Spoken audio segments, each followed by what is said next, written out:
Здравейте! Казвам се Орлин Ваташки и съм кандидат кмет на нашия район Витоша. Намираме се в ЖК Бъкстон, между блокове 10 и 11.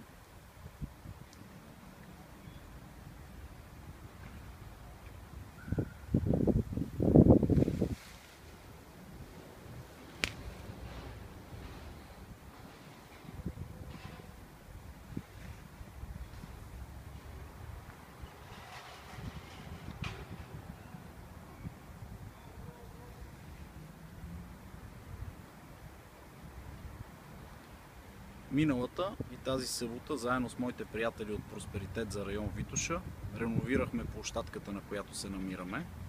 Знам, че този терен беше предвиден за преобразуване с цел за последващото му застрояване.